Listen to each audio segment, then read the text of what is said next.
Okay, in this other video, I'm going to try to see if you can hear the pop sound that my Accessport Lite is doing, because it makes some popping sounds whenever I start playing back the music.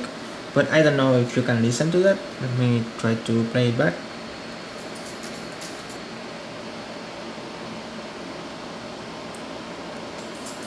It's kind of hard to listen because to listen the pops you need to have the earphone connected to the air. But usually what happens is that when I let it a few seconds without playing back music and I press the start button, let me see if the camera can capture that pop sound.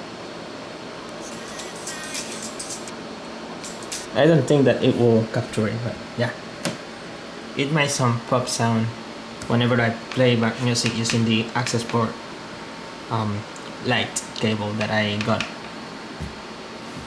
So I think that I got those items are broken, so I don't know.